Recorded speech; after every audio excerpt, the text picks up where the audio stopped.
Da, da, da, da, da. Okay, cool. I think this thing works. I think we finally figured it out. After 165 episodes, I think we finally figured out how to start the show on the right thing. So I'm gonna say welcome back to everybody. We're not even gonna do the jokey joke, joke. It took so long for my side to even say that we were broadcasting. I literally, the counter started at 20 seconds. I was like, are we even on? I don't think Well, hello on. there. We're good at doing this tech stuff. It's pretty remarkable how we do this every week. I'm surprised we make it every week. No, I'm just kidding. I am very surprised how technology works. I'm still learning on a daily basis. So it's one of those amazing little things, and I It's neat. probably should tweet this. I think some people would say I should. Yeah. Just for the sake of Some people would. If we just never pop up on Twitter ever again, I feel like that is also okay. I feel like it's also okay to just let Twitter go, man. I think let it's Twitter be Twitter. Let Twitter be tweeted by others. I mean, I had a monster week on Mastodon, so just posting one short kind of explanation and criticism of Microsoft Recall. I think I'm at around 2,000 shares, 1,500 likes. I'm up 150 followers. Man, they are not feeling Microsoft Recall. They are really not feeling Windows right now. I'm going to be very frank, and I'm not very versed into the Microsoft Recall. I saw your post, and I didn't get a chance to get into the interactions with other systems. I'm not going to say I didn't see it, but basically the general sense of it essentially is direct. Any system that interacts with a PC with Microsoft Recall built into it is basically logged. Like the moment you interact with it, if you have it on the same network, and it's anything you see on the screen is now going to be in someone's recall. It's what Microsoft is showing us is not instilling any confidence.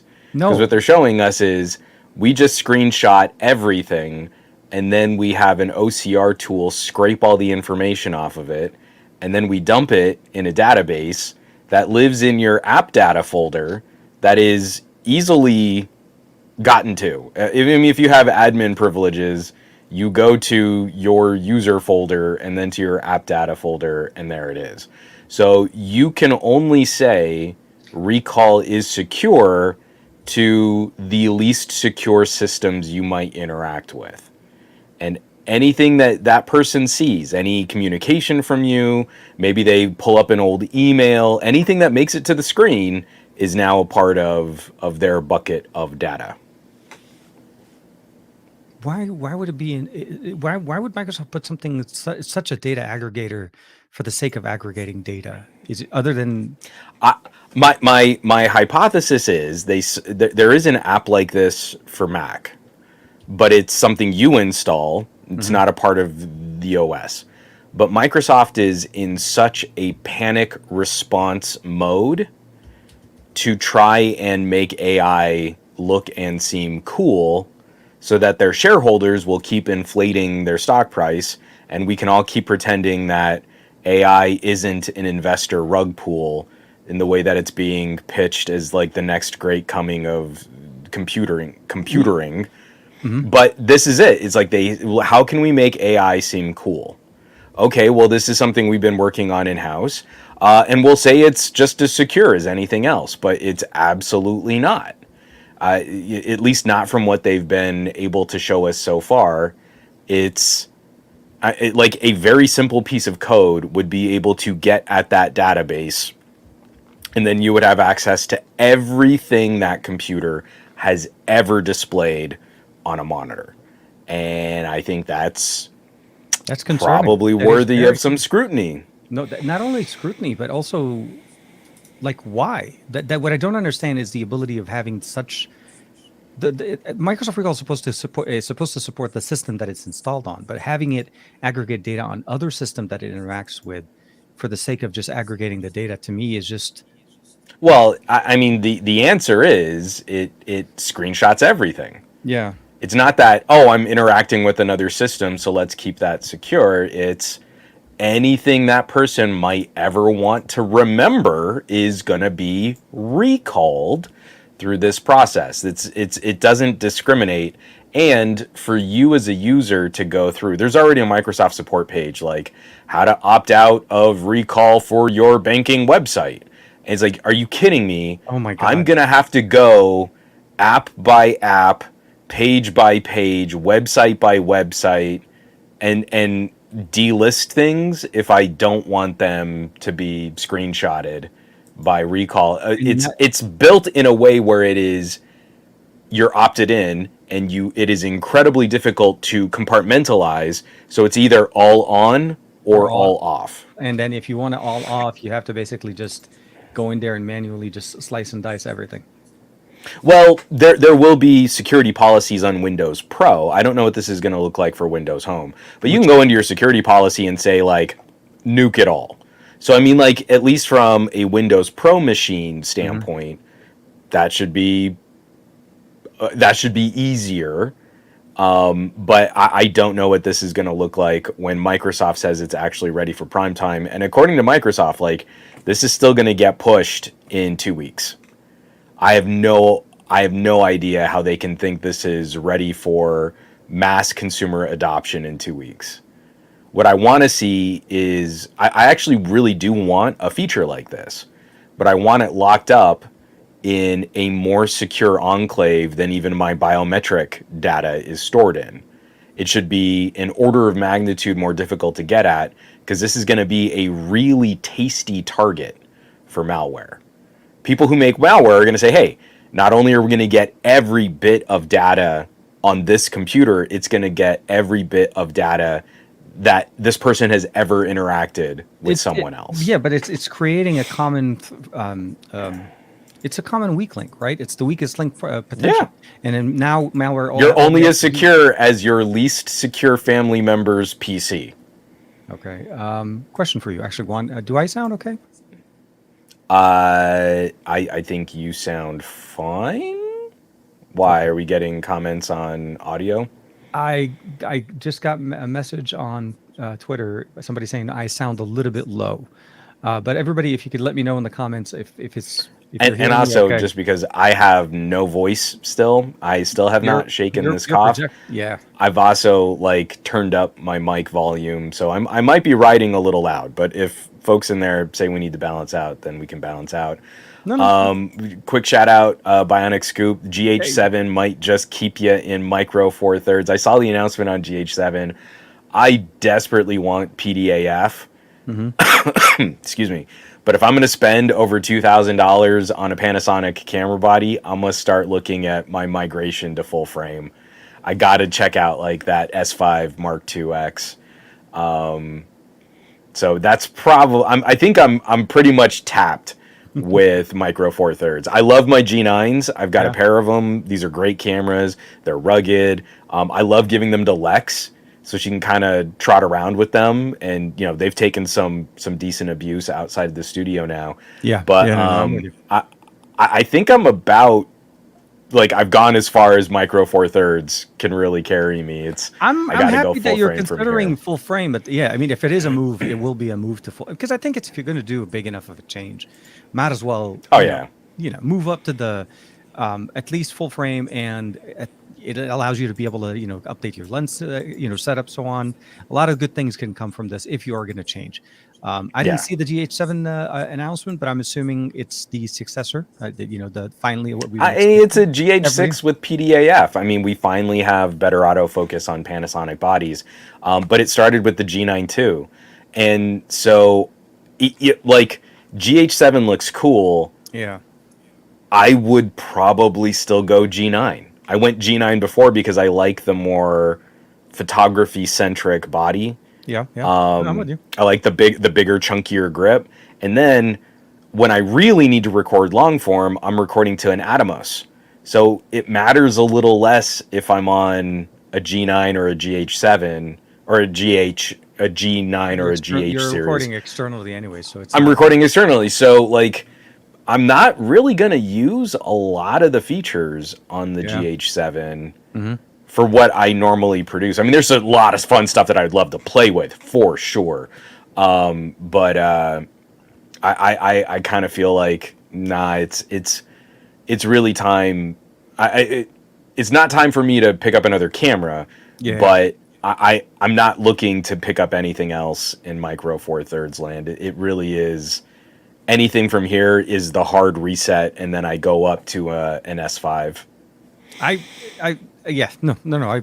Peace. I think it's a good direction. I think it's a good way. Although, I mean, obviously, at some point, I would have loved it if you were able to switch over to Sony and kind of. But I think For sure, Panasonic is Panasonic. It's actually pretty. They're getting better year over year. I mean, from the last time I used them on the G8. Oh no. I mean, like Sony's are great. It's just it's really hard to look at a Panasonic S5 2X.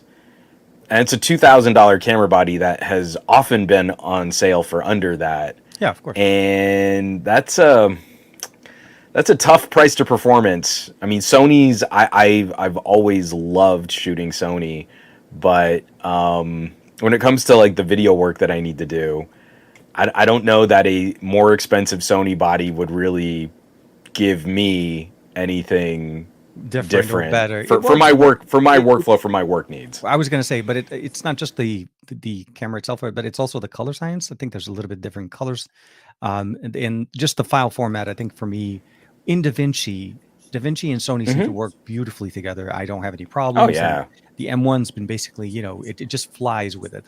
I'll just say that.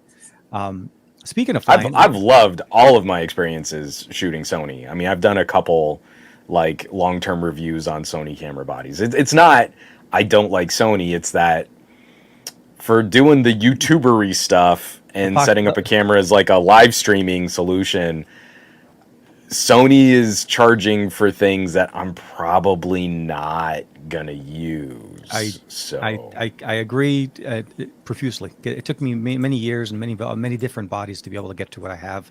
And even with the A7C 2 that I got late last year, it's actually pretty decent. I like it. It's a camera that performs well. I think solid. My carry-on, kind of like if I have to take one with me. Well, and see, if I were looking at a smaller camera body, because I wasn't that impressed with the S9, the Panasonic, the Lumix S9. I like that felt like too many compromises on a smaller camera body dictated by executives so they wouldn't be afraid people wouldn't buy the more expensive camera bodies. Yeah. Well, it can't have this, and we've got to put this time limit recording on that, and you can't, we don't want them to do this.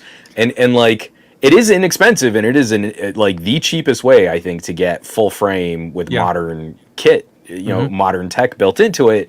But it looks and it feels like the compromised cheaper body to get there.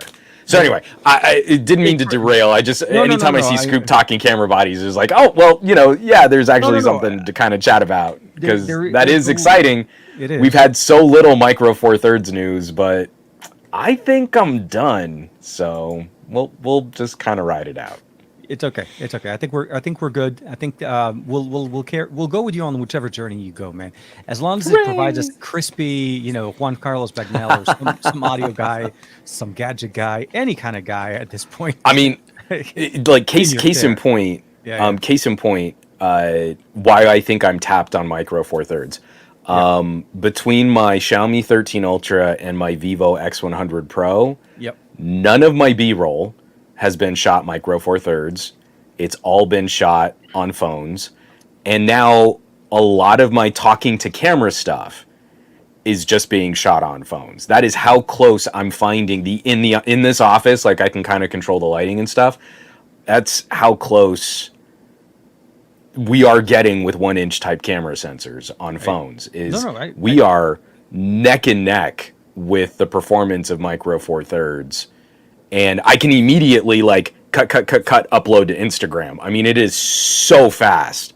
The workflow is insanely quick. Oh no, but that's and so all of my that's how it should be. So all of my shorts and all of my Instagram reels and like all of those like vertical format videos. I pop a little. It's a Gorilla Pod. I've got a it's useless for what GorillaPod says it's supposed to be used for. But I pop it up on a little GorillaPod, I push record, I talk for like 3 minutes, I cut that down to 55 seconds, and I upload it, and It's done. I don't think it would have been better if I had used a better camera. I actually think we are so close to what that needs to look like. Absolutely. And I think, and same thing for me, any kind of vertical content that I create, it's always created with a smartphone because Yeah. it's the right tool for the tech. And I think it's for that medium, it's built around a smartphone functionality. I know a few Yeah. people that shoot the content on a smartphone, still transfer it to a PC, edit it in like a DaVinci. It takes Premiere so mode. long. And to me, I was like, why the extra steps?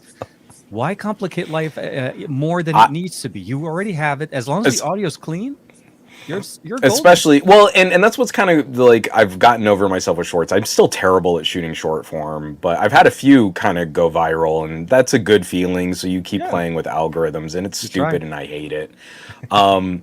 But when I do You that, need those dancing videos, dude. That's just reality what it is. Just get into the yeah, and actually, you say that I still owe Kimmy, Gadget Goddess, a dance, so I need to eventually pay up. This is like 3 years that I've been promising her I'd give her like a goofy dance video.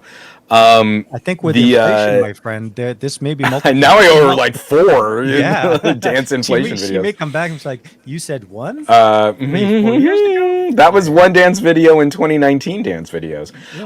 So the hilarious part of that, though, you think about like, well, I'm going to edit in DaVinci Resolve, and that's going to be a better way to blah, blah, blah, blah, blah. If I shoot it from the Vivo X100 Pro and I edit it in LumaFusion, the editing is a little slower because of how I'm trying to sync up audio, and I really try to cut. It's a really punchy, quick cut. I know a lot of people hate that style, but I do kind of a breathless edit, so I can pack as much talking into 55 seconds as I can. I will still render it out to 4K before uploading it to Instagram. It is faster rendering from the Vivo X100 Pro than it is rendering from my second generation Threadripper with the 4070 Ti in DaVinci Resolve. And I am matching the quality settings. We're talking 100 megabit per second final video clips.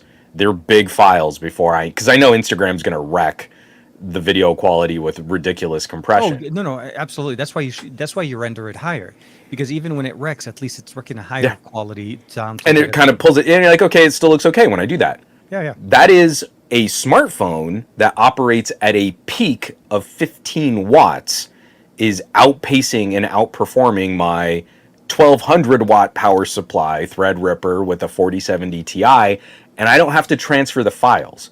So I don't even have to wait for a 4 gigabyte file to either transfer over USB, or maybe sometimes I'll try and do nearby a quick share, something like that. It's on the phone. I just drop it into DaVinci Resolve, cut. I mean, drop it into LumaFusion, cut, and then within seconds, that minute-long video is ready to go. So again, it's like right tool for the right job. Exactly. There are so many people who are ignoring mobile, which is definitely the right tool for these kinds of jobs. Yes, no, I'm with you. And even some of my long form I've done actually even using mobile. The DJI Pocket, the DJI Pocket 3, the Osmo, has been a godsend in what it offers, the quality of the image, the tracking, its interface. I love the fact that I could just plug in a USB microphone into it, and it just works. And it works beautifully, the audio, and it's easy to render. And I transfer directly to my phone, edit it on the phone, and then just upload. You don't even have to worry about PCs. But we're getting into the point which I want to kind of touch base on. Obviously, we were talking about Microsoft Recall just a second ago, but we have obviously a lot of announcements coming up this week from Taipei, which is Computex, and I forgot to put that in the title of the show, but I'll add that a little bit later. Where I feel like Microsoft pretty much dominated. I feel like, Microsoft, Snapdragon, Qualcomm came in force. Like I feel like all of San Diego's Qualcomm headquarters was in Taipei, because everybody I know at Qualcomm was in Taipei. I'm like, it's like the place to be. I mean, that's obviously where the parties were. All the good parties, all the geek parties, the good. Only the best parties. Only the best nerds. Absolutely, but it's also refreshing to see how much excitement is going around X Elite. Yeah. and X Plus, of course. And I'm just like, I'm like edging. It's like, okay, so, and then of course they're tweeting basically saying, finally, DaVinci 19 full That just compatibility got announced today. just got Yeah. today, full compatibility with X Elite, and I'm So like, here's I what's want my frustrating. PC. I want my PC now. Give it to me. It Like, give it it to me now. it does not include support for older ARM chips. I've No. already installed it on my Robo and Kala. I've reached out to the folks at DaVinci, Yeah, and yeah. one of their PR reps said, I will get back to you. We are talking to the engineers. There is no roadmap, but if there's any other insight as to whether or not we'll be able to kind of backport this to older ARM chips, they'll Well, let me at know. least the last But generation of it. Not even. We're not asking for them to go like it's 6 years like ago. 8CX Yeah, Gen 8CX two, Gen 3 would Gen. be kind of Yeah, awesome for 1080p video editing. exactly. Yeah, like the If SQ3 or we something could like if that. we could get it working on SQ3, it would be awesome for like just a punchy little HD edit. The performance on that GPU after the 24H2 update has been so good. You have much better like 4K streaming. Yeah. It used to get a little choppy when you would do like a 4K stream on Netflix or something like that. Okay. Now it's like butter, and especially for like my ridiculously large Blu-ray rips, they're playing super smooth now. Okay. So every bit of the performance of this old 8CX chip has improved. I still don't think it would be good at 4K video editing, but 1080p, I would so much rather be on DaVinci DaVinci. Resolve, the free version of DaVinci Resolve, than using something like Clipchamp. Well, yeah. No, Like, no. it would If be we're doing so much better. no, no, absolutely, absolutely. I mean, I saw it, and like I said, I only thing I'm thinking about right now is counting the days. I mean, today is what, the 6th. I still have 12 days before my unit ships out, or yeah, Same. ships. So I'm like, come on, and I'm just dying to try it. you know what the Oh, and kicker is? also because it's not another purchase. It's like it's still the same license. So I've been on DaVinci since 16, and I Okay. haven't spent a nickel since buying DaVinci Resolve Studio on DaVinci 16. I Same. like Well, I the wasn't on 16. hundreds and hundreds and hundreds of dollars that I've saved by not using Adobe any, or even because I was really a Sony Vegas stan. Oh, that's right. Yeah, yeah. You were on Sony Vegas for longer. You weren't even on Adobe as much. and and I just like caught a humble bundle and I almost jumped on it, but it's like all of the new like Sony, it's now Magix, all of the new Vegas and SoundForge and everything, and then in the tiny little fine print, it's like, yes, you will get this for like $20. It's only a 1 year license, and then from there it will go up to the full price of whatever they pay for, and you're like, you can't. Vegas is not worth No. a yearly subscription. You can't do that. Everybody wants a yearly subscription. No, but I mean, so on a big excitement note, obviously that's a big news coming out of Taipei, or actually coming out of the Da Vinci team. The biggest thing for me is at this point is the compatibility, the AI functionalities that are coming in, like the workflow that we're going to be able to generate out of these Windows on ARM PCs running X Elite, are just right now. I'm expecting, like my expectation level is really really high, and I really want to curb it, but I really know that it can't. So like I really like. I'm conflicting with myself, but I want to be able to get at least the audio remixer. I didn't get a chance to install I didn't install the beta, and I just checked it on my desktop. 19 is still not in full version, right? It's still running the No, it's beta 3. beta Yeah. 3. Yeah. So I'm hoping that maybe by the time we get the PC, I'm just going to install beta directly on that and then start editing in it and import a few Yeah. projects in there just to kind of see how they compare. But that is going to be a fun week. I think I just double checked my schedule, but I think I may not even be here for that, which is really killing me. I have a trip coming up in the next couple of weeks, and and I leave on the 18th. So yeah, it'll be here when I come Oh, back. that sucks. Oh no. Juan's like, oh no, no. He says it. I guess all of your viewers will just have to come to my channel. Oh no. Oh, I hope they do. I hope they do. No, I hope they do. I hope they do. But no, I mean the exciting part about that is, yeah, again, Windows is getting a big big pickup and the expectations of the users being able to get long battery life, better performance, cooler PCs. Well, what did you also think of MediaTek's announcement? So, I think Qualcomm dominated the show. yes, AI PC was everywhere. everybody was Recall AI. was having an incredible backlash, which I was really happy to see from the more security conscious sectors of the internet. Yeah. But while Qualcomm was dominating, MediaTek also popped up that they're announcing another low cost Yeah. Companion chip. I shouldn't say low cost, but lower cost Yeah. Companion chip, and that looks like it's also piggybacking on the work that MediaTek has done with their MPUs have been pretty remarkable of late also. Yeah. I mean, So it really seems like AMD and Intel are just like really struggling to catch this new TOPS certification. But MediaTek did have a moment, just a little glimmer of, hey guys, don't We're forget here. about us. We're doing chip 2, and you can use it on Chromebook. So they think they had four major announcements, if I'm not mistaken. So they had the integration with the NVIDIA Tau into the MediaTek, the NeuroPilot SDK. They had the MediaTek join. They basically joined the total ARM design. MediaTek unveils the new Companion 838 for Chromebooks. That's another new announcement. And then, of course, the Pentonic 800 for their smart TVs. So there's a few things kind of coming up in the sense of what we. I mean, it's a computer. I feel at some point you and me should reach out to the folks at like Hisense, TCL, and maybe a MediaTek contact. Yeah, because I actually would like to have maybe a proper interview about the state of smart TVs in an era of increasingly stricter regulations on power draw. Because we keep putting more powerful components into the TV. The TVs, yeah. And man, electricity bills are starting to climb on all of these gadgets and electronics and things that are constantly connected. No, absolutely. I think my biggest shock was when we first went to I think at the same time when you and I switched over to TCL TVs, when we worked with them a couple of years ago, I saw the difference. And it's like Energy Star efficiency was very low.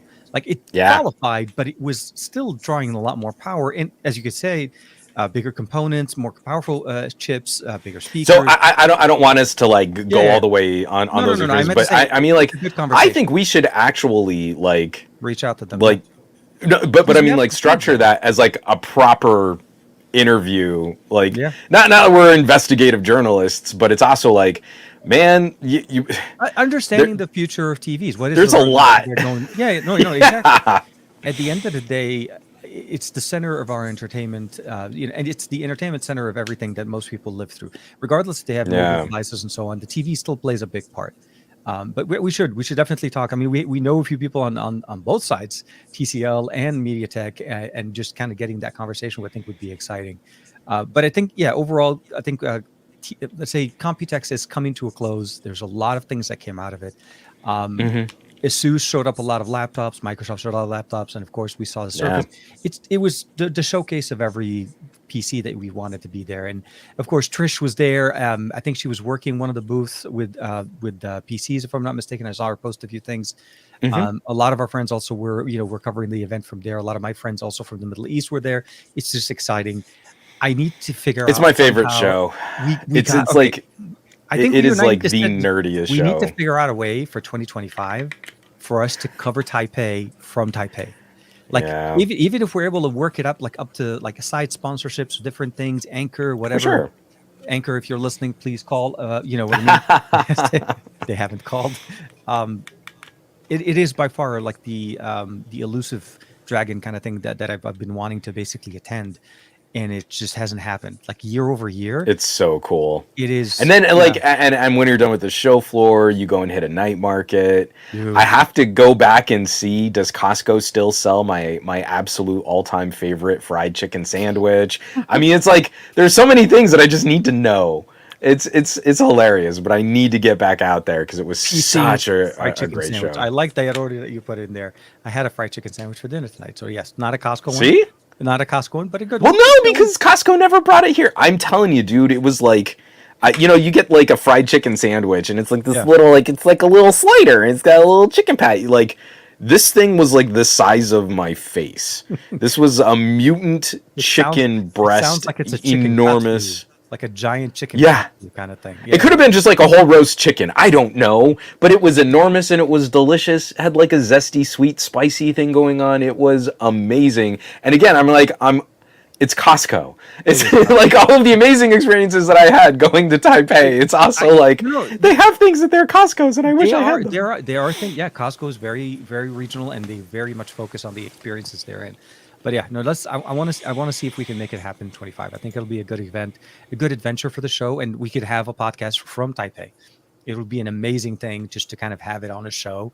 Maybe Costco. Maybe it was like, and this coverage brought to you by Kirkland brand. We're exhausted. It was a long day. We talked to so many people, but we're like eating fried chicken, and we'll have a mukbang straight from Costco.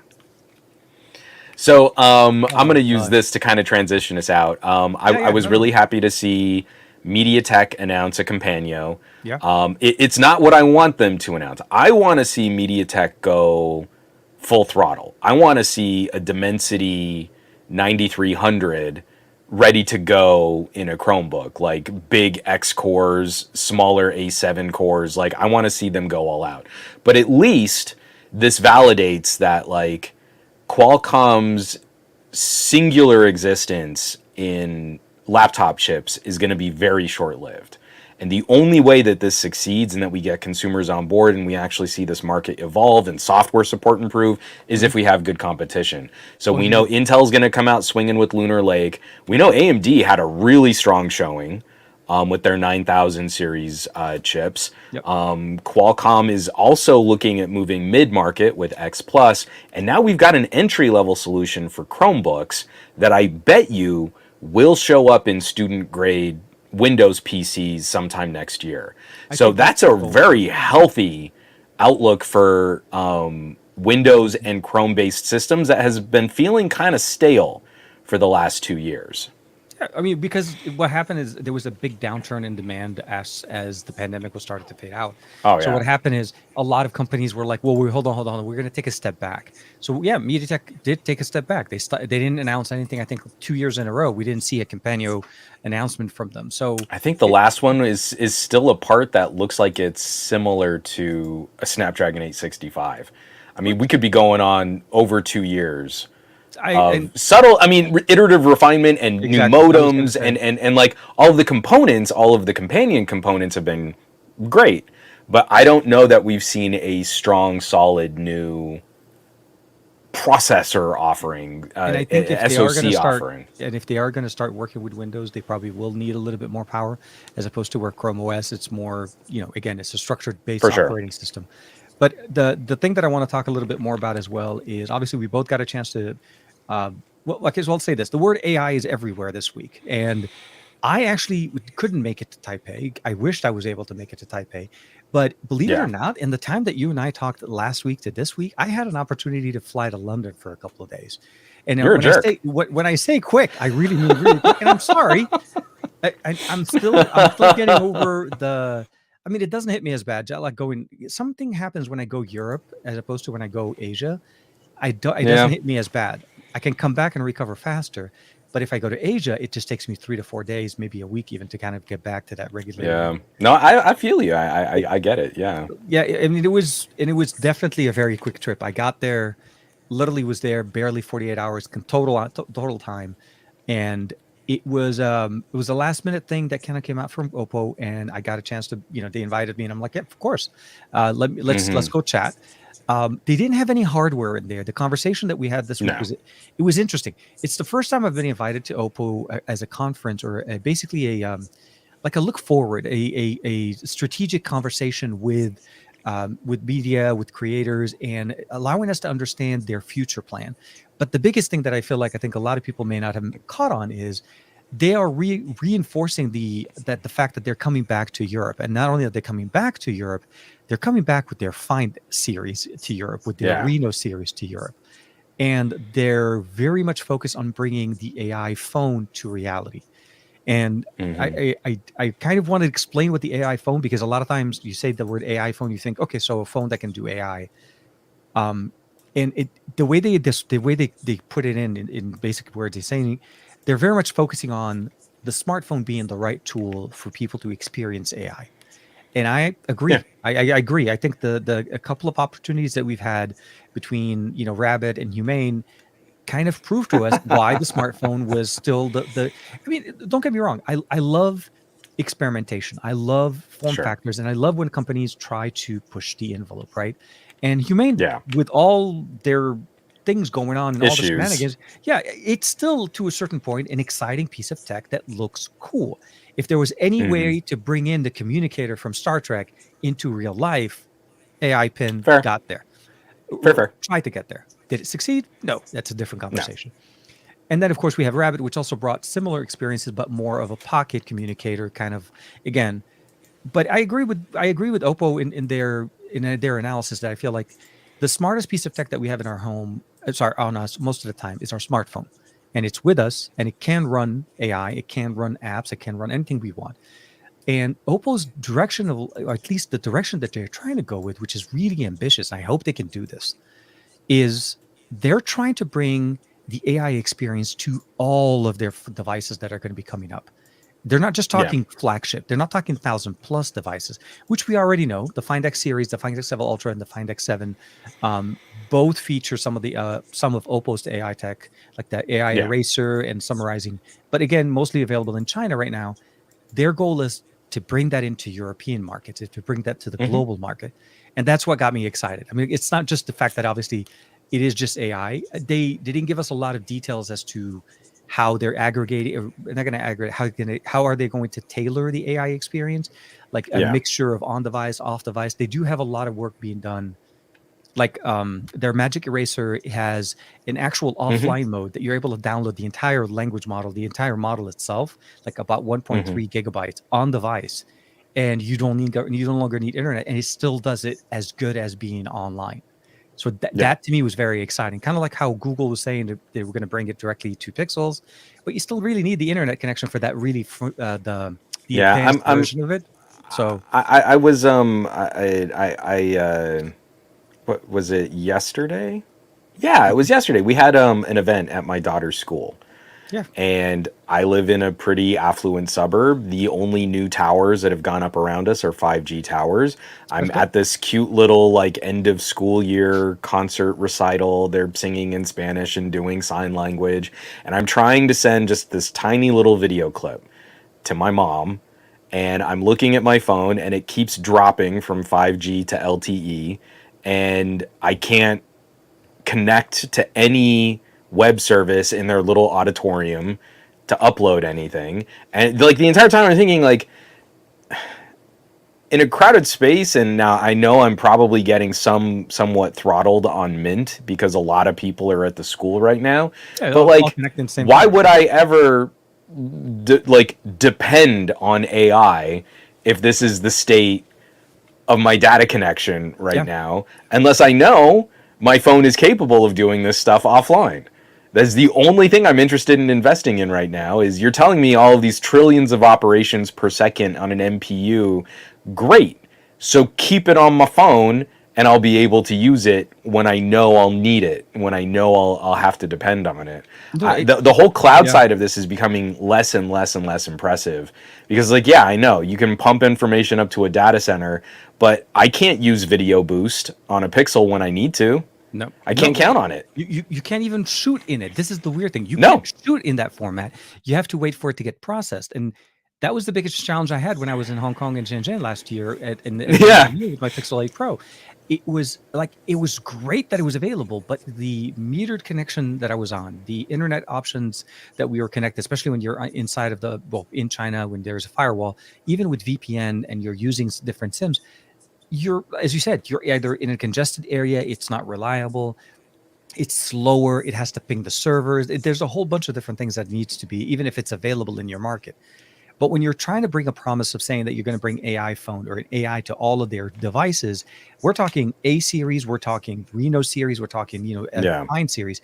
There's going to be a combination of on and off device. And I shared with them specifically my experience with the Pixel 8 Pro, and I said, as much as on device as you can bring that needs to be your priority. Yeah. Off device is great, except for the when you're in areas where I told them there's still areas, even they said that on stage, there's still areas in the world that don't have 5G. Okay, how do you bring that to them? How do you bring that experience to them when they have to keep connecting the internet? That has to be a fast enough internet. Yeah. You're gonna it's you know what I mean. Like I said, you don't want to give a bad experience with AI on a lower end device, so that people will just basically write off your entire line of devices, because it's like a representation of who you are as a company. So make sure that it runs smoothly. So Yeah. my hope is when we find out more, because there was no hardware. That was the other thing. It was an interesting event. There was actually no hardware announcement, but more so future plans. Hmm. At MWC, they announced that they're coming back into the European market since they worked out the whole licensing with Nokia. So now Yeah. OPPO can come back, and in Europe generally, we always had OPPO and OnePlus, and now we're seeing them coming Hmm. back in full force. So I think that's the beauty of it. I think the next probably I'm hoping the Reno 12 series since they have Yeah. them a few a year. And of course, once the 8 Gen 4 and the Find X, was it could be 8 at that point, the Find X 8 Ultra or whatever the generation is, Yeah. that it actually does launch globally and comes back to Europe. I think a lot of people would love getting their hands on a Find series, especially again, Heck since yeah. I've been playing with the Find X 8 Ultra, and we got lucky Sunday when we got into London. It was a sunny day.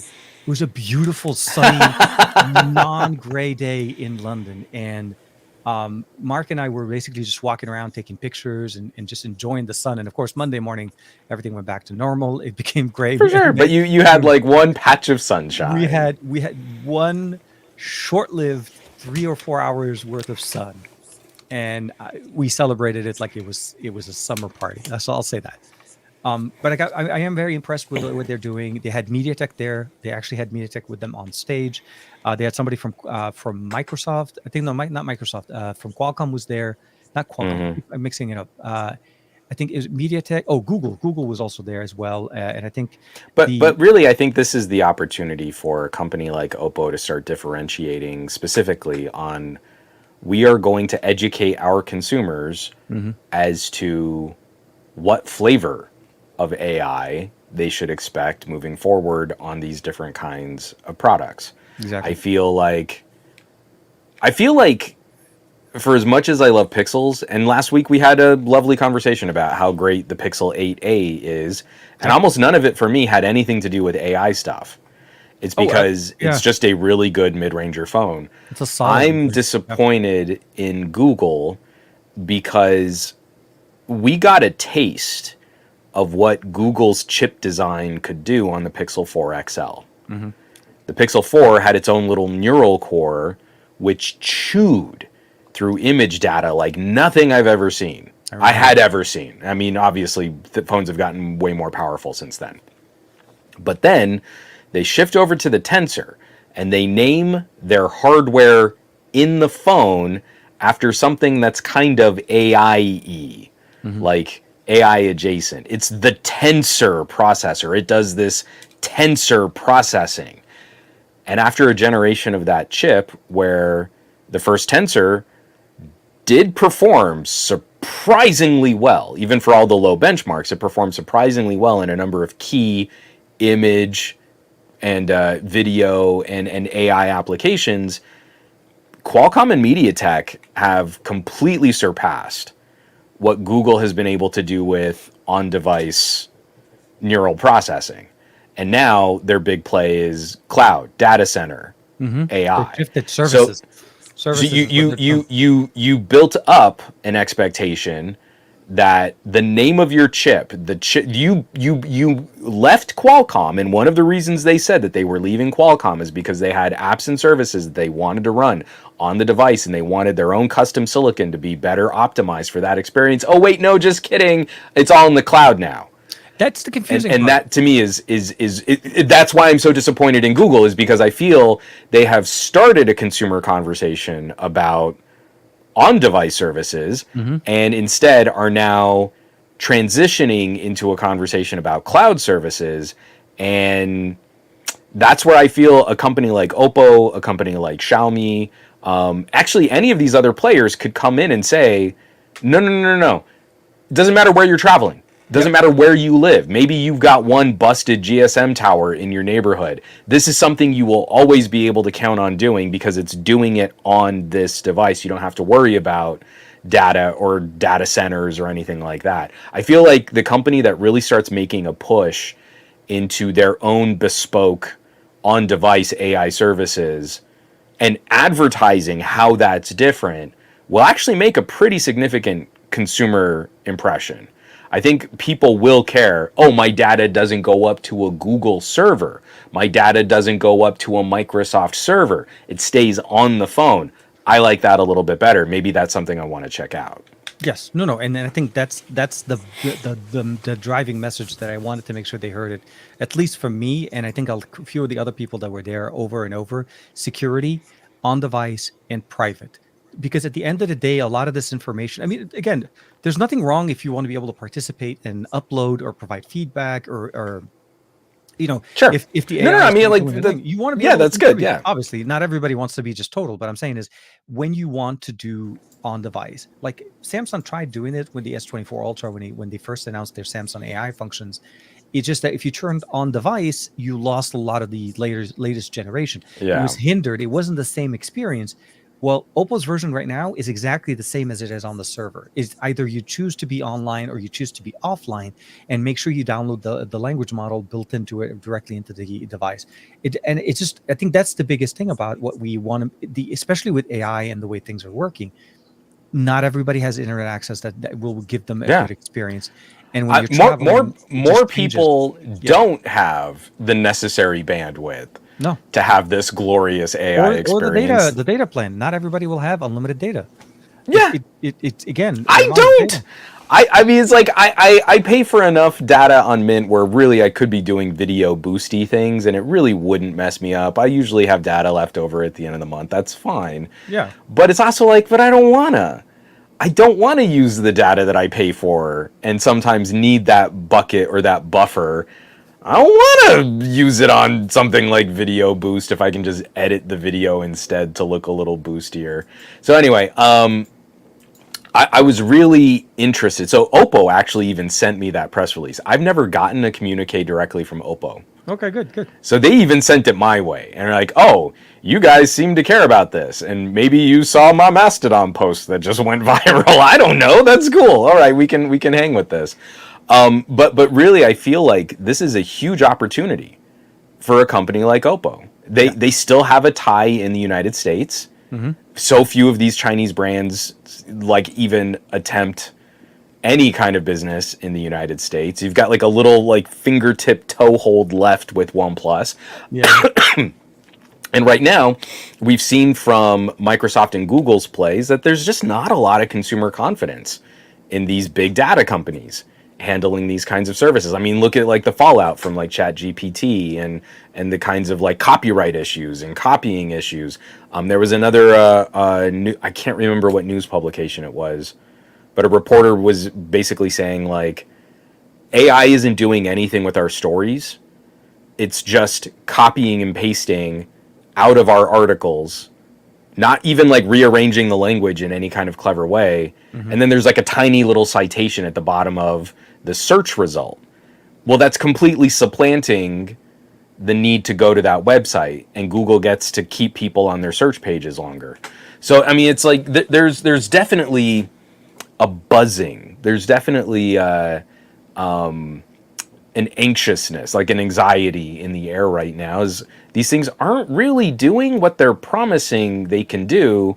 They're doing a lot of stuff poorly, and they're still disrupting a ton of traditional business. So how do we account for that? And no one has a good answer. Oh, but we're going to keep making the AI better. Yeah. Yeah.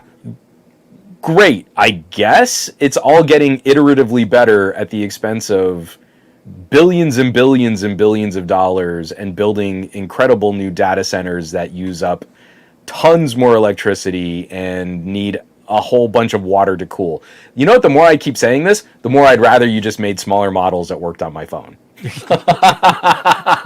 I love how you brought it back, like full circle back. It's like No, I was really trying to transition out of that too, and I was like, oh wait, you know what? I need to just shut up. It would have been better. It would have been better. It would have been better on my device. No, and I think that's going to be we need to kind of see the approach there, because even nothing, as I think Carl Page jumped on the bandwagon. Again, the buzzword of this week was AI. It was AI.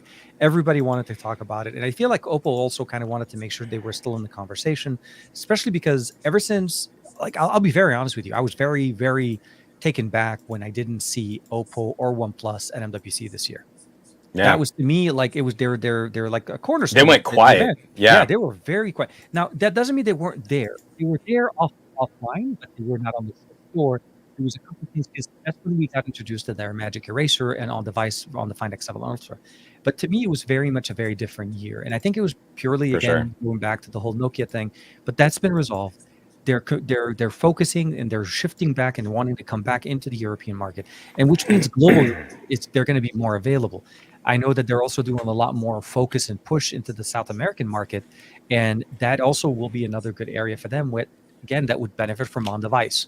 So again, a lot to come from them. And I think for me, it was very exciting to be able to talk to them, not just kind of, listen to the presentations. We had a Q&A session.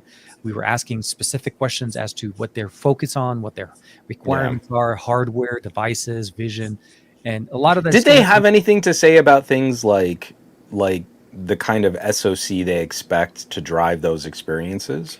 The way they discussed, I mean, immediately I'd want to say, like, tell me that you're working on stuff that can work on an actually affordable phone for the vast majority of consumers out there. Those are the things I submitted a question for that, because that was my biggest question on that, is what is your hardware portfolio going to need to be? Are you relying on the 8 Gen 4? Are you relying on the 8 Gen 3, the 8 Plus, the 8S Gen 3, or the 8 Gen 2 as far as a processor to kind of leverage?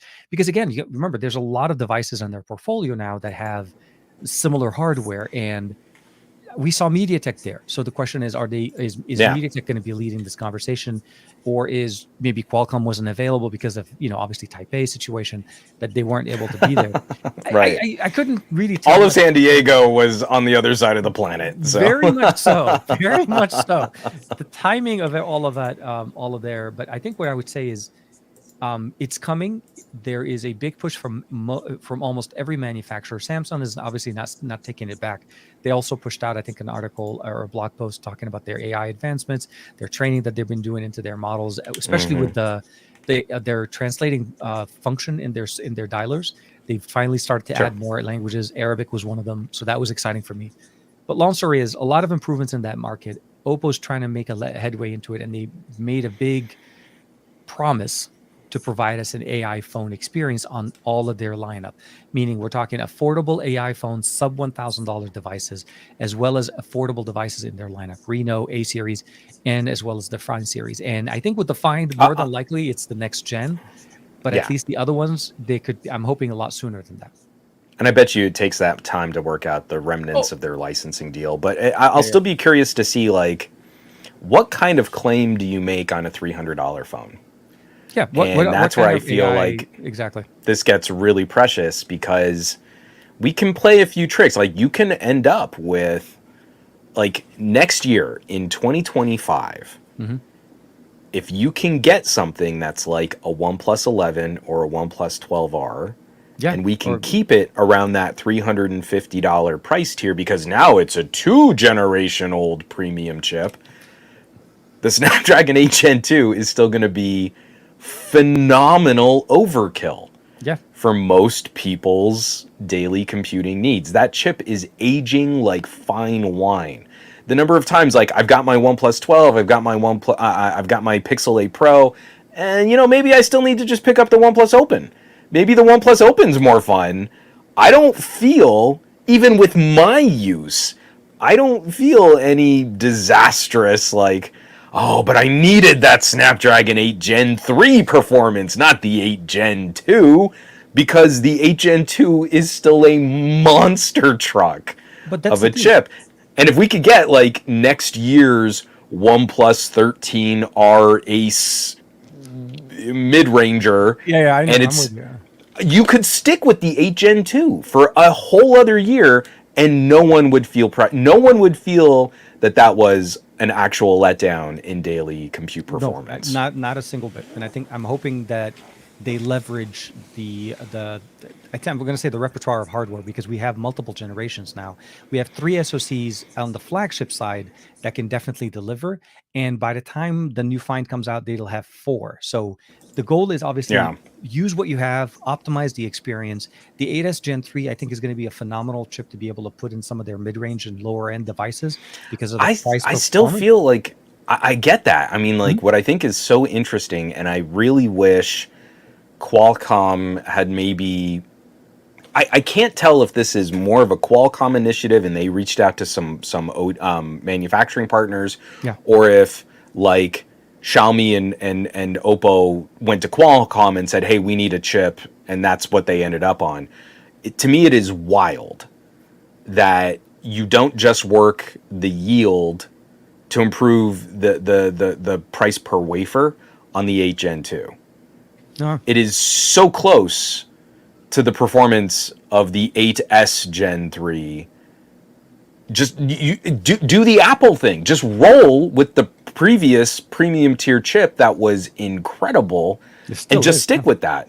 Yeah. No, It's no. still phenomenal. I am really having a hard time with that like tiny little razor wedge difference in performance between the top of the line 7 series and now the lower end 8S Gen 3 series are so close. Well, I do not understand why we have this stratification of chips in Qualcomm's portfolio. I feel like to a certain point, I mean, going back to probably being Xiaomi, or maybe it may, depending on the OEM, but POCO did a very interesting approach to the 8S Gen 3 and the 8 Gen 2.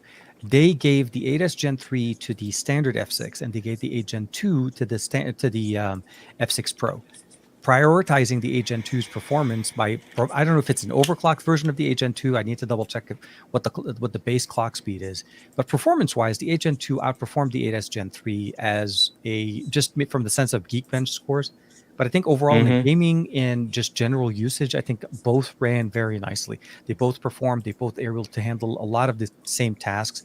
The ISP changes obviously a little bit more on when we get with the 8 Gen 2. So image processing is going to be a little bit better, but I don't think it's going to be like earth shattering unless you're using, like really bad optics. But the story, what we're going to need to kind of see, because I'm starting to see a lot more 8S Gen 3 devices come out. I feel like we're at that time of the year right now where the mid-rangers are going to start showing up, right? The beginning of the year, we Yeah. always started with the flagship. So the 8 Gen 3, they're sitting there top of it still is king because it technically still outperforms it. But we're starting Yeah. to see more companies come in with the 8S Gen 3. And I feel like at least with the F6 being like the kickoff, at least for me, being introduced to this hardware, it's exciting to see what they're going to be able to do. But it is very confusing to release the 8S Gen 3.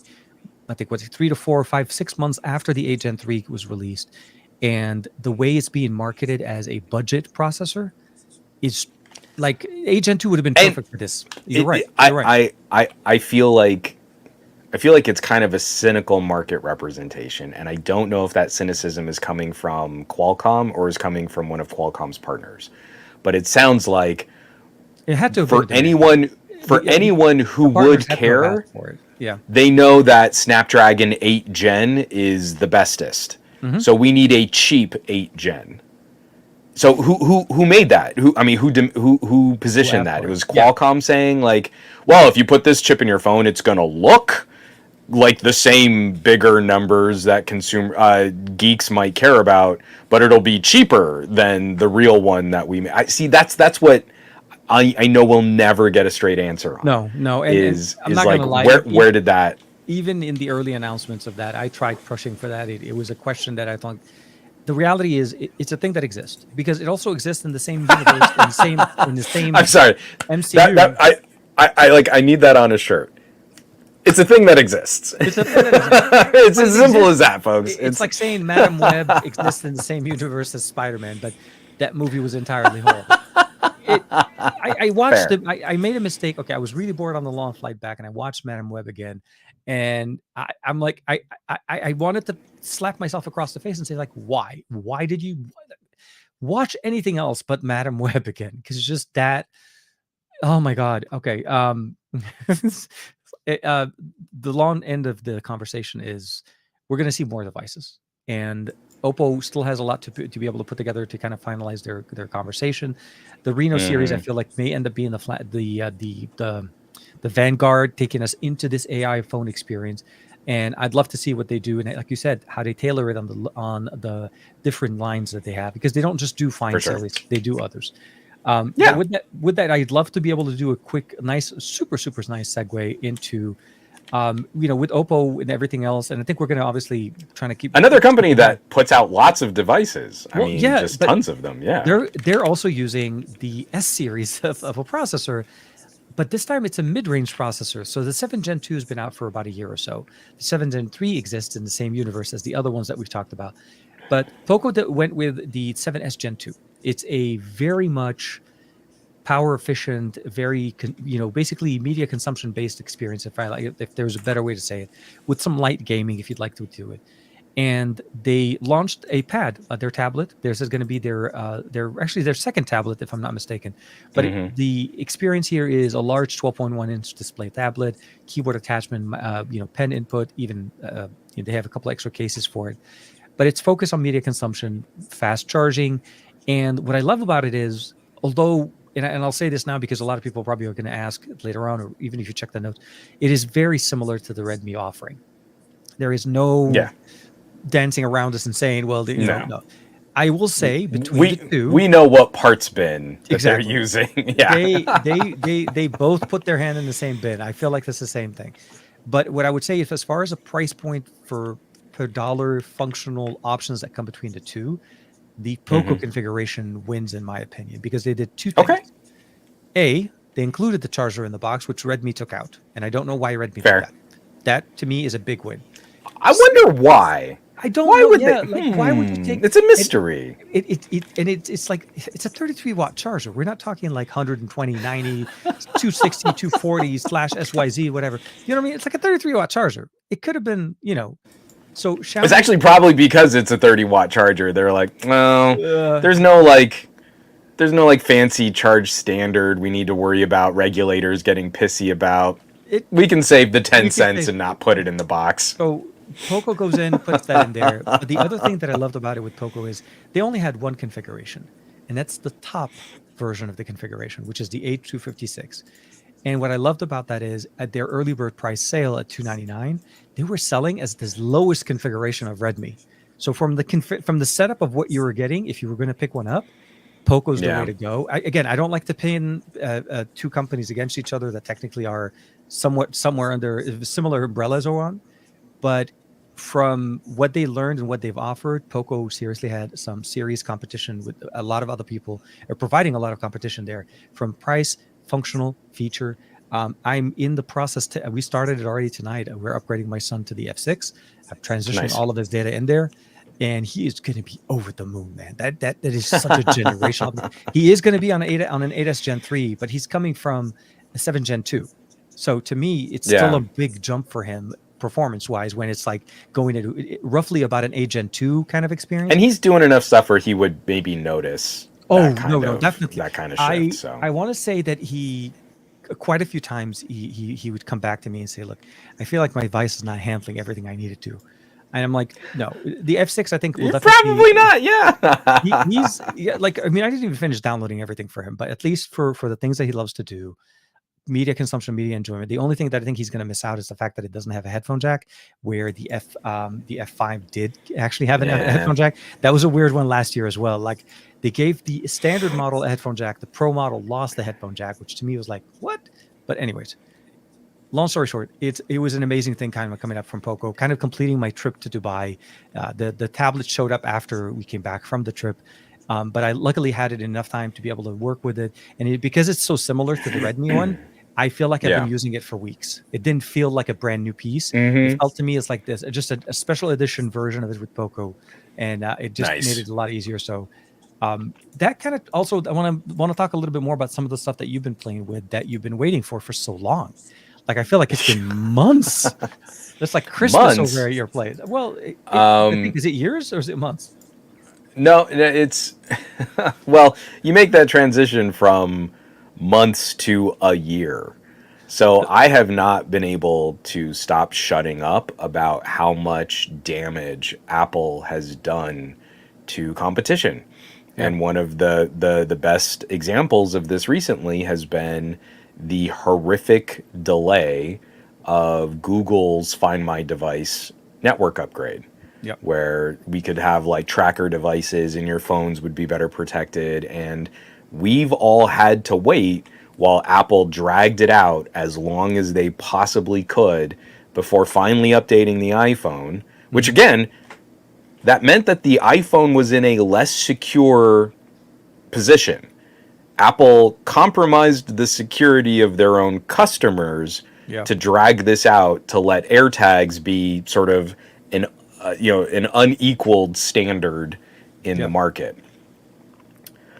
I put in pre-orders the instant Chipolo and Pebblebee had options for Android trackers. Yeah. They were delivered a year to the day Oh, wow. on the day that I put in those pre-orders. Exactly. June 1st, the pre-orders went in. June 1st, the year later. So June 1st, 2023 is when I gave them $30 to get a tracker. And June 1st, 2024 is when a package arrived on my doorstep because F Apple. Because it's not okay. And I'm so tired. Well, I mean, but now you can have them. They're shipping now. Like, they have done incredible damage to competition. And I don't know that you can ever really, truly kind of account for the unfair business position that they were able to utilize based on their scale. So, at the same time, the folks at Pebblebee also sent over a couple other options. So I have the little tracker tag, I've got the little tracker card, and I have the little tracker. They call it the clip. The tracker clip, and then the tracker tag, which is like a little puck that you can like stick to your bike or attach to like a backpack strap or something like that. Okay. So I've already done one short, just kind of like detailing the arrival of both of them, and then I did another one today, actually showing in real time like the setup process in the new Find My Device app on Android is decently well polished. And so just having let me pull this out of my wallet here.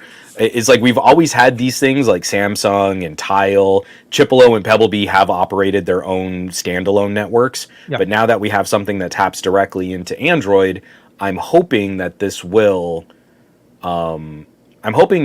network will start to grow aggressively over the next year. Right now, this is pretty weak sauce compared to the experience that you have with an AirTag, where Apple opts everyone in and sends you these scary emails if you try to remove your iPhone from their device finder network. Oh, we just couldn't possibly protect your phone anymore because you won't share all your location data with us. Apple is like, again, it's the most abusive relationship with their customers right now, and they're paying customers for more of this data and then sending them like the scariest cancellation notices if you just don't want to give Apple all of your data like that. So I've got all these things set up. I'm starting to get hits. So I set up the Chipolo on Marie's keychain. And, she drives. She just did a run to Costco today. And we're sharing our tags with each other. So I've obviously, I've invited her to be able to find my keys and I can find her keys. And I started getting pings. So she's at Costco and you're like, oh, it's starting to see other devices. There are other Android devices that are kind of floating around that are a part of this. And you're starting to get those pings. So it won't be as good as an AirTag at launch. No. And any tech reviewer who acts like that's like the last word is someone you can immediately stop listening to. It's not as good as an AirTag that has like 4 years and Apple forces you to be a part of their network. Google is actually giving you customization location options. Yeah. And if you don't want to participate to the same degree that Apple forces you to participate, you can scale this way back. It means you're not going to be as helpful to other people, and other people won't be as helpful to you, but you can dial it back. You can have a more location secure experience on the Android side of this. And so it's going to take a while. It's going to take a little while for this to reach the same kind of pinpoint accuracy that Apple was able to sort of push at scale. But hopefully this means we'll have avoided some of the more dire security and privacy violations that Apple just ran with. And again, Google would never have been able to get away with that kind of nonsense. So hopefully we just won't have as many of those serious problems. The hope is that, well, also my hope is that other companies start also making these devices, because I think Eufy's been making some, I think it's like AirTag compliant, trackers, similar, but they're more on the. I mean, the nice thing is that now that there's kind of an accepted standard for tracker scanning, the hardware should not be radically dissimilar. I doubt it. So, I doubt it, but you're right. Yeah, because we've had in Android the ability of actually, where if there's an AirTag that's traveling with you for the longest time, I think your Android device can tell you as well you're traveling with a tracker that may not be part of your network or something to that effect. And actually, Marie just got a warning on that. Oh, so when I set up the Chipolo, I just had it on me, and she took my keys to go drive. Yeah, you're traveling with it. and she did on both her Android, her Pixel 8 and her iPhone. What does she have? I think she has an iPhone 13, and she got warning pop-ups on both after a round trip to the grocery store and back. So again, I mean, like, that only exists because Google. Yeah, no, that never would have happened, because Apple launched these specifically to say F you poor people. So if you had an Android or an older iPhone, well, you're too poor for us to care about your privacy or your location security. Just stop being a broke joke, and then you can have AirTag security. None of the, if you see an unwanted tracker alert on an iPhone, it's only because Google. It is not because Apple. And don't act like, oh, but Apple always polishes up the better consumer experience. They sold you out to keep AirTags as to keep less competition for AirTags. Apple sold you out. So don't let anyone play that game. It is clown shoes. It's laughable. But I'm playing with a few more of these. The setup has been awesome. I'm kind of torn. Actually, I'd be kind of curious to see what people in the chat might have to say. Obviously, it'll be about 10 months before I even have to worry about battery on any of these things. They're all rated for about a year. But what do you think in the chat is a better solution? Chipolo has a little disposable watch battery. Okay. So after you get through about 10, 11 months, you get a low battery warning, then you get a couple weeks, and then you have to pop out that old battery, put it in, and then you've got about another year of runtime. Pebblebee is going rechargeable. Yeah, I noticed so the magnetic. After about 10 months, you can plug it in, charge it up. The tag is USB-C. Oh. I mean, sorry, the clip. The clip is USB-C. The card and the tag is a little 2-pin connector thing. Yeah. But let's say you kept your tags going for a couple years. I would imagine the little rechargeable batteries in a Pebblebee will eventually, after like the 2 to 3 year mark, won't they start to reach their battery half-life? Won't that battery start to degrade? Whereas the Chipolo, you're replacing a watch battery every year or so, but then you don't have to get rid of the tag. So I don't know. I mean, like, I'm kind of torn. I feel like rechargeable makes more sense. I will throw it to smartphone technology, but I mean, you and me kind of always wanted the return of a replaceable battery. The fact of the matter is, over time, batteries degrade, and with anything that uses batteries, the ability of replacing the battery is always going to outperform. And from a consumer base, you don't have to worry about degrading, the battery in there and damaging or anything in there. You just remove it, pop in and out, and you're ready to go.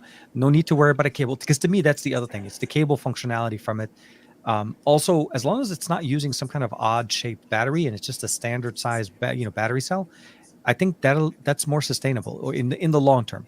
Obviously, environmentally Well, wise, it's and better to also, be like, what is chargeable. the expectation on a tag? Because I mean, like, let's say this battery degrade. Let's say the rechargeable battery degrades over a period of 5 charges. That's 5 years. If it does, well, I mean, it probably degrades over time, even from each charge to the next. It just how Right, but what much I'm you saying do is it, yeah, like is yeah. So I mean, like, let's say it gets to a point where it's non-functional no longer after charging. 5 charges. That After would be 5 years, roughly 5 years of I'm use imagining, versus yeah. 5 individual watch batteries that you had to use in the Chipolo. Are they Well, that's priced five. equally, or how Yeah, they're about the same price. oh, Yeah, okay. So it's not like a cost effectiveness. So I don't. I mean, within a couple dollars of each other, I can't see where that would be a yeah, tremendous difference. So anyway, I just like I've actually kind of had a little bit of a difficulty framing it because I need to have you need to go into this with what is going to be. So there's someone out there who will never want to have to mess with replacing a watch battery, and yeah, there's someone out there who never wants to have to keep track of a proprietary magnetic charger, right? So yeah. both of those people need solutions, and obviously one company is going to serve each customer better than the other. Yeah. But like, I'm really wanting to set an expectation. This should be a product that should last many years. So what version of that is better? I mean, like, how do you quantify literally the ounces of battery waste versus throwing away the whole card? It actually does kind of hurt my brain trying to describe what that might be like. It is going to be definitely we're at the beginning part of it as well. We may see different versions of them, maybe even at some point wireless charging ones. I think that would be the right solution. Although I don't know how much they are able to do with, depending on the form factor. Obviously, if it's going to try to be very thin, like the cards that we're talking about. But what my goal is, as it gains popularity, we don't want to gain popularity at the cost of e-waste. So the concern would Yeah. be is what's the most efficient way for us to keep using them. Typically, when you're using a tracker or one of those, like the credit card or whatever, if you're putting it in your wallet, you're probably going to keep it with you the whole time. You're not going to be. You want to always know where your wallet is. If it's connected to your keys, Yeah. if it's in a piece of luggage that you travel with, more than likely it's going to stay in that piece of luggage when you come back, and you're only going to remember to use it again on your next trip. So those are like, there's going to be a lot of little usability function that we need to kind of get used to as it gets more popular and how people use it. I I mean, I'm not gonna lie. I think Samsung here, like the smart things, like Samsung, it's like how dusty it is because I didn't even open it. But like they came up with a smart things tag, right? So here, let's see. Mm-hmm. Yep. So we've had other trackers, and this has a replaceable battery. Moto used to have one as well. I think they released one a few years back. That was also again proprietary connector, not connector, Yeah. proprietary tracker. I So don't know where my tiles went. I had tiles on my bookshelf too. They're just oh, totally gone. your tag, yeah, the tile tags. I think you haven't used them for a while, probably. Yeah. Yeah. No, I mean, I pulled one of them out of the packaging recently. And we're like, oh, it was like one of those like multi kits where it Yeah. had like one of each style of their tracker, and I pulled one out. I was like, oh, the battery's dead. All right, so this one just doesn't work, and I guess I just need to throw that away. But I had another one just still in the box over there, and now I don't know where they went. Man, It'll that's gonna drive me nuts. Oh, it'll show up that I'll find it later. yeah, But maybe what I was about to say. Wouldn't it have been nice if it was part of a Find My network? Oh my god, for sure, if I could just like push a button on my phone and that it would and let alert it that it and was let it there. yeah, let it just create a low chirp. So yeah, no, definitely. I'm glad that you're able to get your order finally. And I am going to start thinking seriously about it, kind of at least picking up a couple, mostly because of my luggage or when I'm traveling. The next couple of months, oh my god, June, July are going to be super crazy, and Hmm. I'll be. I mean, as we're trying to. I mean, we're going to start wrapping up anyways because I think I want to be able to conserve some of your voice as well. Thanks. There's a well, no, I mean, like, we No, say no, we no. always we're trying to keep it, but we always kind of forget. Um, there's a few things that I have right now that I can obviously, hopefully, I'll be able to talk very soon about. A lot, and actually, a couple of things I got that are very exciting. That I'm surprised that I got excited over this type of tech because I've covered it before, but this is an interesting approach. Some devices are going to be coming up in the upcoming future. I'm very excited to see some of the improvements and some of the new things coming out in the next couple of months. Obviously, we know there's some announcement. I think Realme is making their announcement. I think it's sometime in later this month they're going to be releasing the GT6. We know that if I'm not mistaken, I think Honor is coming up with their own devices as well. There's going to be, I'm sure Samsung at some point or another is going to have a foldable, their fold and flip experience probably at the end of July, like they did last year. There's a lot of things coming in the sense of tech. But the biggest thing that I'm really excited for, that I'm really looking forward to, is coming in a couple of weeks with the X Elite PCs that you and I are both getting. Different flavors, but very, very close enough performance-wise. So I'm looking forward to seeing what not the Vivo Book, but Asus is offering versus the Surface on Microsoft's side. And okay, I'll say this: I'm hoping it shows up before my trip, so that I can actually use it on the trip, and we can have our conversations, and then just kind of all the excitement together. I'm hoping for you, buddy. I hope so. I'm hoping for an early shipment. I'm not holding my breath. This is Costco. Costco's very efficient, but they're not. I don't think they're known for early alerts. But other than the short that you posted, I think earlier today with the setup on that, do you have anything else planned for the rest of the week? Or well, I mean, not for the rest of the week, but something that just showed up after we had already made the title of this podcast is this big boy right here from our friends at Nex. And this is the Nex Dock XL. Nice. So actually, I'm gonna just real quick do this. Well, hold on. Yeah. Let me. I can switch you. See if I can make me big. We'll do that. Did you just say? That doesn't sound ominous at all. Yeah. Here you go. So this is the Nex Dock XL, little side touchpad. It's got a wireless Qi 2 or MagSafe compatible magnetic space. The front still does the full like wraparound hinge. You can turn it into wireless. How big is that display? It's a 15. Wow. Okay. Yeah. So it's moving up from the previous Nex docks that have all been like 14-inch, but it's 15.6. Still 1080p resolution. So if you're looking for something that's going to be like a higher resolution display, maybe not, but still Miracast compatible.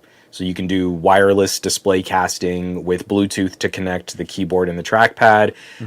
It seems like it's putting out a little bit more juice because it can kind of trickle charge my Robo Ancala, and that takes that sips more power than a phone. Yeah. And so we still have like the USB accessory port, micro SD, and USB-C ports with proper. It's still a mini HDMI. This is big enough that I really wish they had done a full size HDMI input. Exactly. But if you've been looking for something portable monitor-y, is that on the right side? Oh yeah, it's a trackpad. Oh, the trackpad is on the right. Okay, good. Yeah. So if you do like decks, you can you can turn your phone into a trackpad above the keyboard. I don't like that as much, but you could do it if you wanted to. Or they've got a side-mounted trackpad here. It's a unique design, a little different than some of their previous options. But the thing that's still rocking my socks, it's like, you have to get in line, and they only sell these things in batches. Of course. So when they know they have enough orders to complete the next batch, you can't count on when it's going to arrive. But they will ship them out. They make the product. They aren't just kind of taking people's money. They're not scamming. For all of the improvements, for the larger screen, for the bigger battery, everything that's going on in this with wireless charging and Miracast and Bluetooth, $299. Wow. Wait, isn't it the same price as it was before? Wasn't it $250? This is $50 cheaper than the smaller Nex Dock wireless. And that's like $200 cheaper than the UPerfect wireless laptop on sale. They've been quiet for a good reason, man. I haven't. I mean, I didn't see them at CES earlier this year, and I was kind of like a little Yeah. bit concerned because They've been yeah. so like if you still follow like the Samsung Dex subreddit and some of these other like emulation subreddits, you'll still see like some people kind of talking up Next docks. Lap docks just I want these to be more popular than they have been. I just think they are phenomenal solutions. These are some of the best solutions you can pack for a portable monitor. Because you have a battery powered protected shell for your portable display, $299. That is crazy. And you can go wireless or wired. It'll charge your phone. It'll charge your phone wired or wirelessly.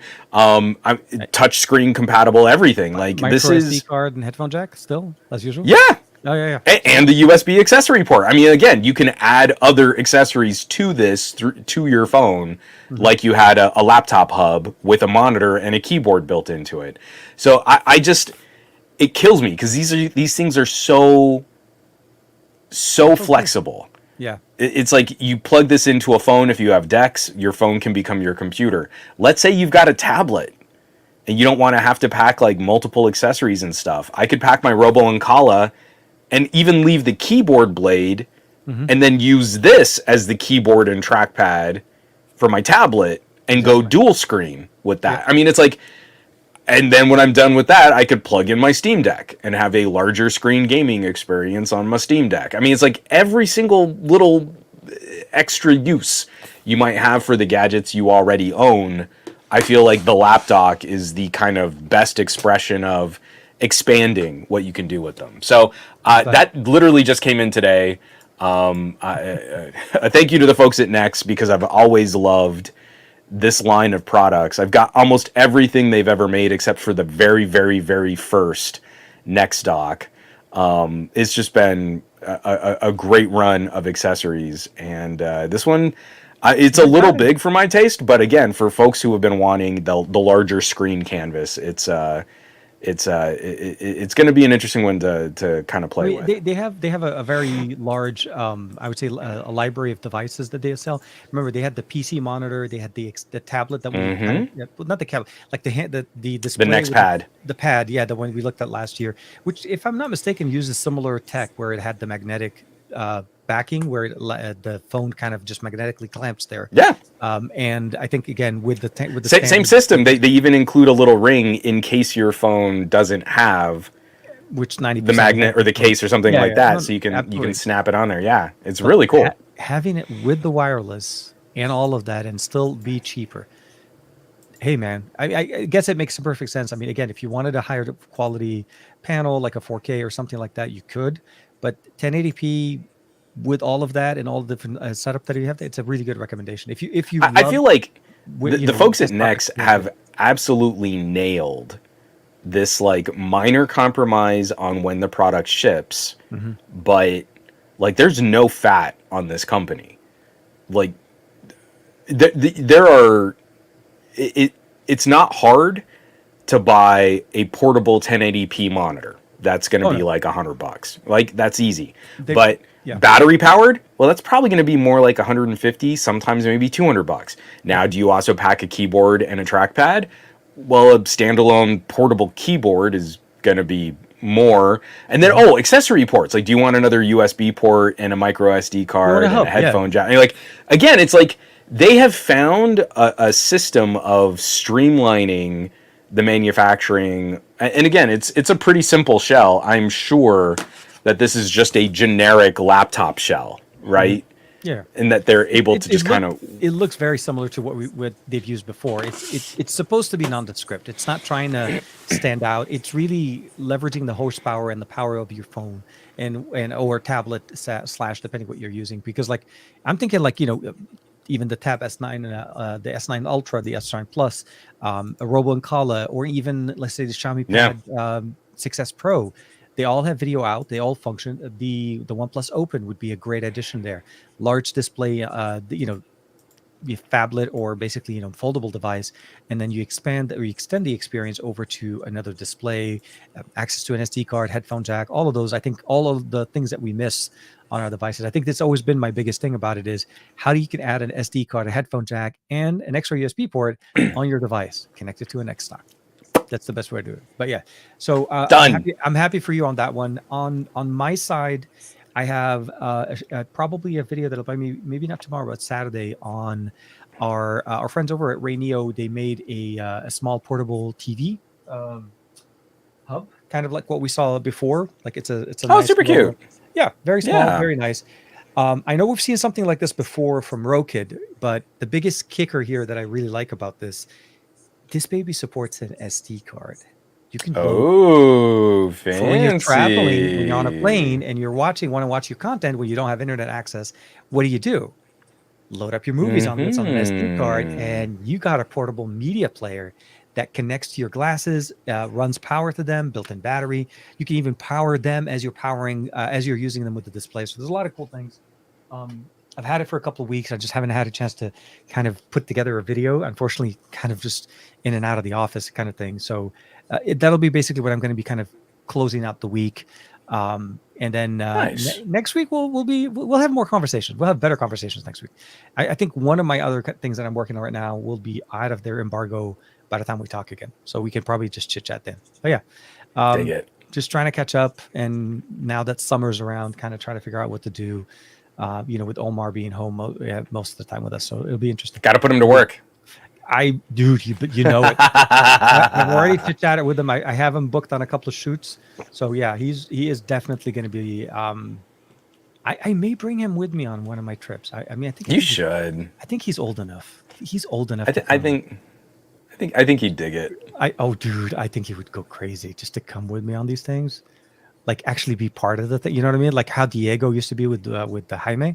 I've Heck always, yeah. always. Oh my god. Okay, yes, I texted him. I'm like, I don't want to build up this image in my head, and he's like, nah, I'd rather be playing video. I don't know. It's fine. I'll just go without you, son. I don't Yeah. want to spend any quality time with you anyway. It'll make no, I know. Don't But cry. anyway, with that being said, I do want to say thank you very much for everybody for checking out the podcast, hanging out with us on this beautiful Thursday evening. A lot of things coming up this year, and a lot of conversations around AI. And I hope the companies that are going to help us with this conversation are focusing on the user experience, and at the end of the day, what makes the AI features unique to us and that can work with us whenever we want. Again, Juan, thank you very much for hanging out. Thanks to your voice for hanging out with us on this on this other show. Did a little better this week. Yeah. No, absolutely. We'll be back next week for another episode of the Best of Our Week. Make sure to catch Juan Monday on the SGGQA on his channel, and of course, we'll be back again next Thursday. But and the audio version of the podcast hopefully will be up within the next day or so. If you guys want to be able to be part of the replay crew, like and subscribe, follow. It helps the channel. It helps us continue the conversation. But with that being said, take care, everybody. Be safe, stay safe, and we'll see you again next week.